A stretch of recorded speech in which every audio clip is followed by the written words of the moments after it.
this tutorial, we will discuss the concept of noun gender.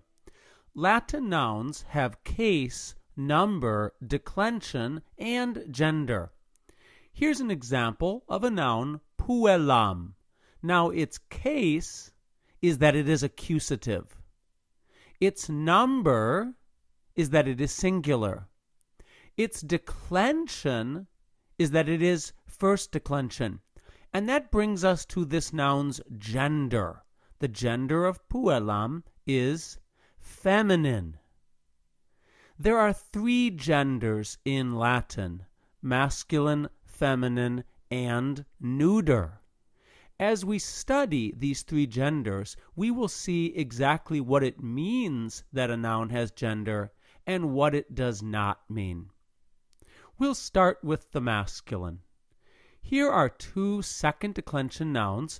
Almost all second declensions are masculine, but you notice one of them, servus, describes a human male, but the other one, hortus, garden, describes an abstract concept or an inanimate object, and that is the most important thing to remember about Latin gender. It does not equate to what in English we think of as masculine and feminine concepts. Masculine nouns are not going to be just those that are kind of more manly. Feminine nouns are not going to be ones about soft or pretty things. In this example, for instance, garden, a place of flowers and plants, we might have thought, oh, that's something feminine. In Latin, it's a masculine noun.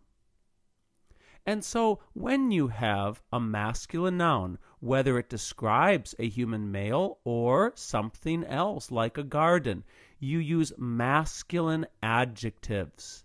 I'll be using in this tutorial only first and second declension adjectives so that we can see how the genders match up. In this case, the endings will be identical. Just a few nouns of the first declension are masculine. Agricola, farmer, and nauta, sailor, when you have adjectives describing a man who is a farmer and a man who is a sailor, you're going to use, to match the gender of the noun, the masculine adjective. Even though there is an A ending for a first declension adjective, bona, which you would use with feminines, you don't match it with the declension. Gender is what matters. Third declension nouns that denote males, such as pater, father, and frater, brother, are masculine nouns. And again, when you add adjectives to those nouns, you will use the masculine versions of those adjectives. There are also third declension nouns that are abstract or inanimate objects, and so those can still be masculine. In the case of honor Romanus, Roman honor, and again, defying the notion that gender is something we would predict based on traditional gender concepts, flores pulchri, beautiful flowers, is a masculine noun. Most fourth declension nouns are masculine. An example, boni fructus, good fruits. On to feminine. Almost all first declension nouns are feminine. Puella, girl, but also, remember, it does not matter that it be a human female. Mensa, table, is also a feminine noun. And as such, when you add adjectives to these feminine nouns, you will use feminine versions of those adjectives. Just a few second declension nouns are feminine, and all of them the names for types of trees. Fraxinus is an ash tree, and so because it's feminine, a tall ash tree would be alta fraxinus. Third declension nouns that denote females would be feminine, and so mater, mother, soror, sister, and when you add adjectives, you'll use feminine adjectives. Some abstract or inanimate third declension nouns are also feminine.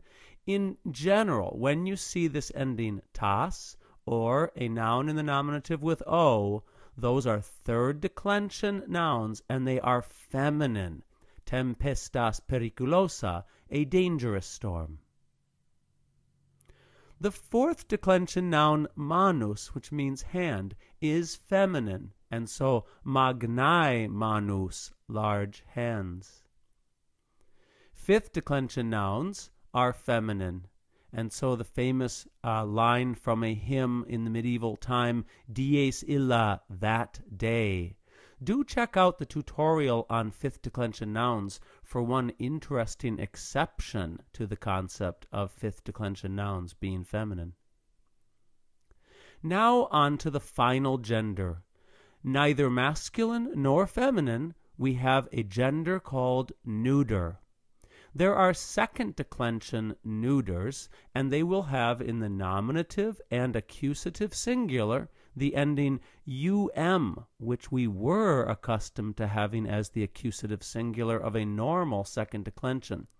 And the adjective that you will put has the same ending, and so bellum longum, a long war. Plurals of neuters are always an a. Bellum becomes bella, long wars, bella longa. There are third declension neuter nouns. Whatever they are in the nominative, it does not matter. The accusative will be the same form. And notice there is no real ending as such. The noun just is what it is. And you will still use then the neuter adjective ending. Corpus sanum, healthy body. And in the plural, again, all neuters in the plural have an a, and so corpora sana would be healthy bodies.